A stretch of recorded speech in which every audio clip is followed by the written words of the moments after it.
कबीर साहब जी पसंद नहीं करते, इसलिए उन्होंने खंडन किया। देवी और देवताओं की जहां तक बात है, जैसे हम लोग सुनते ना 33 कोटि देवता, कबीर साहब जी कहते हैं कोई देवी देवता आकाश में नहीं, मंदिर में नहीं, तीर्थों में नहीं, देवी और देवता प्राणियों में है। जितने नर हैं वो सब देवता हैं और जितनी नारियां हैं वो सब देवियां हैं। उनकी पूजा क्या है? उनके साथ सुंदर व्यवहार करना। आप मंदिर में जाते हैं, देवी देवता की पूजा कर लेते हैं, या फिर आप गणेश पक्ष में गणेश की पूजा करते हैं बहुत ज़्यादा, 10 दिन 11 दिन। दुर्गा पक्ष में अब तो ये बस आने ही वाला है क्या, चैत्र में कुछ दिन के बाद ही, और वो नवरात्र में पूजा होती है, और वो क्वार के महीने में भी दुर्गा की पूजा होती है। लोग करते हैं, सबकी अपनी भावनाएं हैं, लेकिन सच क्या है? जिसके सामने जाकर के तुमेव माता चा पिता तुमेव कहते हो और जगदम्बा कहते हो, जो एक मक्खी पैदा नहीं कर सकती, और ये माताएं जो सबको पैदा करती हैं, उनका अपमान करते हैं, उनका तिरस्कार करते हैं। साहब कहते हैं नहीं, असली जगदम्बा ये है, जो घर में माताएं हैं इनके साथ सुंदर व्यवहार करो, इनका सम्मान करो। असली चीज वो है, घर में माँ है, बहन है, बहू है, बेटी है, ये असली जगदम्बा है।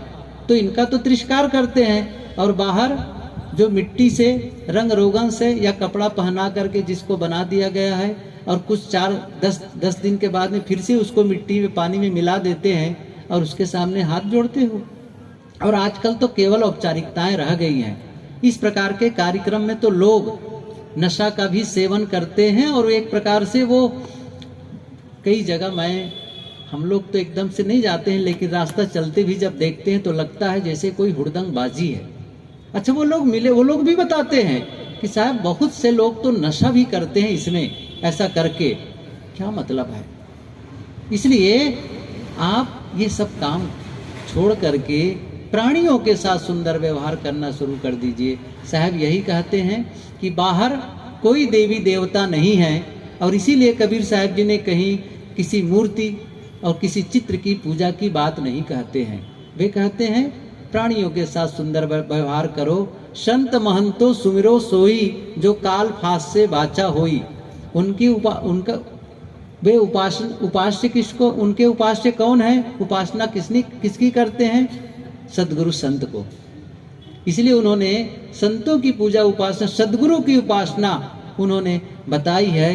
और घर में जो माता पिता हैं, बड़े बुजुर्ग हैं, उनकी सही सेवा सम्मान हो, ये असली चीज है। लेकिन उन सब चीजों को छोड़ करके बाहर देवी देवताओं में लोग भटकते हैं, और उसके बाद तो बहुत सारे अंधविश्वास और भ्रम में लोग भटकते रहते। कबीर साहब जी की वाणियों को जब पढ़ेंगे तो जितना भ्रम और अंधविश्वास है उससे आप दूर होते चले जाएंगे। ना आपको किसी के सामने हाथ दिखाने की जरूरत है, न ग्रह लगन में भटकने की जरूरत है, और न किसी प्रकार से तीर्थ मूर्तियों में भटकने की जरूरत है।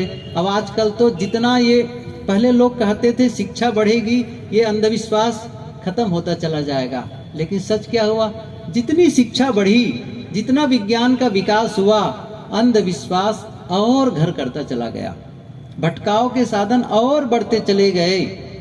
और आप लोग देखे होंगे, ये टीवी में भी देखते होंगे, ज्योतिषियों को कोई अंगूठी बेच रहा है, कोई नग बेच रहा है, कोई वास्तुशास्त्र के नाम पर किस प्रकार लोगों को भटकाते हैं। आजकल लड़के और लड़कियों भी देखो काला धागा पहनने का प्रचलन है, पैर में काला धागा, ये सब प्रकार के लोग पहनते हैं।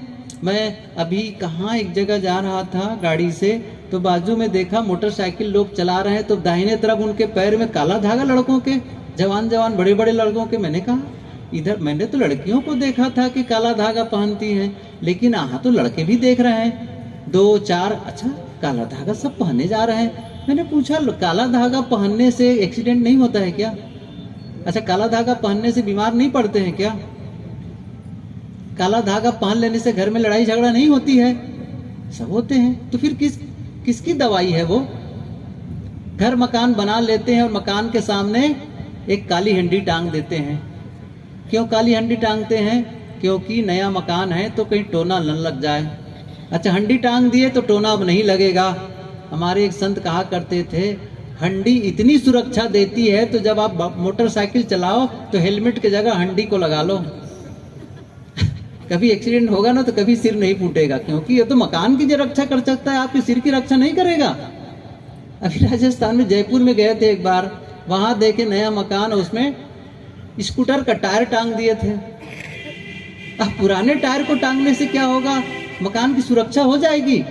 तो आप अपने गले में स्कूटर के टायर टांग करके घुमा करो, क्या होगा?